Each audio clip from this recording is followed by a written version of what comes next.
లేకపోతే స్పిరిట్ ప్రభావితం చేస్తుందా? దట్ ఈస్ ద డైనమిక్స్ అంట. డైలీ, ప్రతిరోజు, ప్రతి రాత్రి, ఈవెన్ నిద్రలోనైనా నీ సోలు అవుటర్ మ్యాన్ ఓకే డూయట్ లో ఉన్నాయా, లేకపోతే స్పిరిట్ టు సోల్. ఇప్పుడు ఏముంది? ద స్వోర్డ్, టైటిల్ ఏంటి? The sword dividing spirit and soul, not destroying. The sword dividing, not destroying. Destroy చేయలేవు. The sword dividing spirit and soul. Divide చేయడం పరిస్థితి ఏంటి? ఈ సోల్ గాడు స్పిరిట్ ని డామినేట్ చేశాడా? అవుట్. ఈ లోకంలో ఎక్కువ మంది అదే బ్రదర్స్.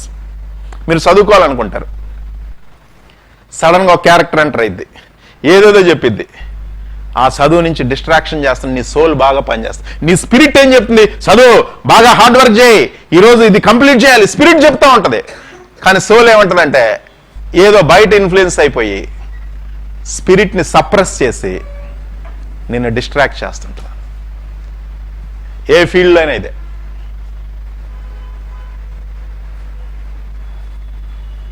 అయితే సోల్ స్పిరిట్ ని లీడ్ చేస్తుందా, లేదా స్పిరిట్ సోల్ ని లీడ్ చేస్తుందా, కంట్రోల్లో పెడుతుందా? దాని మీదే మన సక్సెస్ ఉంటుంది అంతే. సోల్కి ఫుడ్ ఏంటి? సోల్ ఎట్లా ఆపరేట్ అవుతుంది దాన్ని చూద్దాం.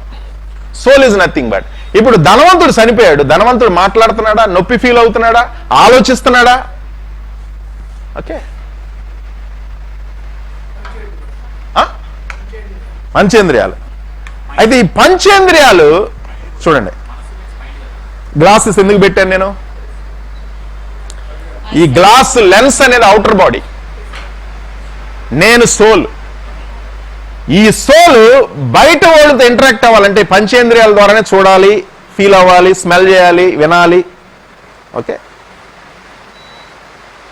ఈ అవుటర్ బాడీ అనేది ఇది. అస్సలు నువ్వెవరు ఆలోచించేది? ఈ ధనవంతుడికి కానీ లాజరస్కి కానీ ఈ పంచేంద్రియాలు, అవుటర్ బాడీ అంతా సమాధి చేయబడినా కూడా సోల్ పనిచేస్తా ఉంది. సోల్ పనిచేస్తా ఉందా లేదా? ఓకే, బ్యాటిల్ ఫీల్డ్ ఏంటంటే సోల్. అందుకని అంటే మైండ్ని మనం జాగ్రత్తగా దేని చేత ఫీడ్ చేస్తున్నాం అంత. నెక్స్ట్ ఏంటంటే స్పిరిట్ రూల్ చేస్తుందా, సోల్ రూల్ చేస్తుందా? స్పిరిట్కి ఆహారం, స్పిరిట్ బలంగా ఉండాలంటే దేవుని వాక్యం అనే భాషలో. ఈ రెండిట్లో నువ్వు సరిగా ఫీడ్ చేయట్లేదు అనుకోండి, నీ సోల్ మళ్ళా లెగుస్తూ ఉంటది. సోల్ లెగిసి ఊరుకుంటుందా? స్పిరిట్ ని తోకలా